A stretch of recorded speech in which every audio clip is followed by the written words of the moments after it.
हनुमान जी बाल ब्रह्मचारी थे, लेकिन आपको यह जानकर आश्चर्य होगा कि उनका एक पुत्र भी था। वाल्मीकि रामायण में हनुमान जी के पुत्र मकरध्वज के जन्म का वर्णन मिलता है। मकरध्वज के जन्म को लेकर सवाल उठता है कि जब हनुमान जी बाल ब्रह्मचारी है तो वे पिता कैसे बने। आइए जानते हैं हनुमान जी के पुत्र की उत्पत्ति कैसे हुई। हनुमान जी ने लंका जलाने के बाद समुद्र में कूदकर अपनी पूंछ में लगी आग बुझाई थी।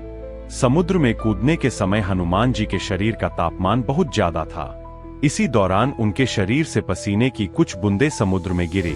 पसीने की उस बूंद को एक विशाल मछली ने आहार समझकर मुख में ले लिया।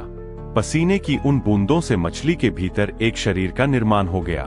उस विशाल मछली को अहिरावण के मछुआरों ने पकड़ लिया। उस मछली को अहिरावण के सामने लाकर काटा गया तो वह हैरान रह गए। उसके पेट से एक वानर आकृति का मनुष्य निकला।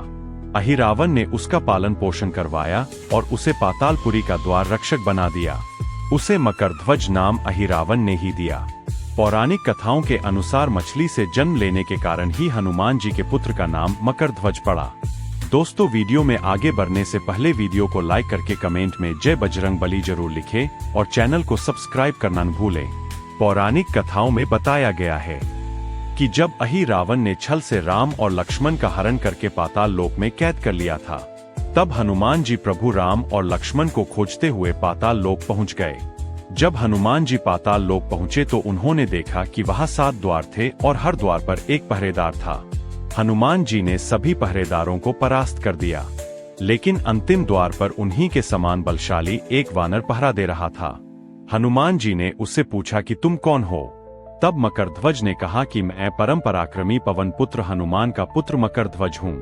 हनुमान जी ने कहा, मैं बाल ब्रह्मचारी हूँ, तुम मेरे पुत्र कैसे हो सकते हो? फिर उसने हनुमान जी को अपने जन्म की कथा सुनाई। हनुमान जी ने मान लिया कि वह उनका पुत्र है।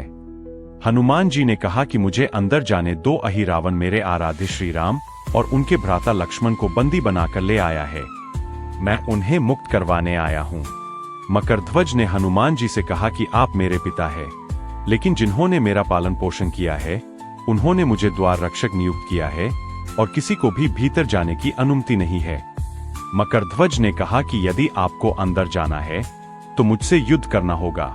हनुमान जी ने मकरध्वज को उसी की पूंछ में लपेटकर बांध दिया और भीतर प्रवेश किया। अंदर जाकर हनुमान जी ने अहिरावण का वध करके राम लक्ष्मण को मुक्त करवाया। द्वार पर भगवान श्री राम ने हनुमान जी की तरह ही दिखाई देने वाले मकरध्वज के संबंध में पूछताछ की। तब हनुमान ने भगवान श्री राम को सारा किस्सा सुनाया। उसके बाद भगवान श्री राम ने मकरध्वज को मुक्त करने का आदेश दिया। भगवान श्री राम ने मकरध्वज को आशीर्वाद दिया और उसे पातालपुरी का अधीश्वर नियुक्त किया।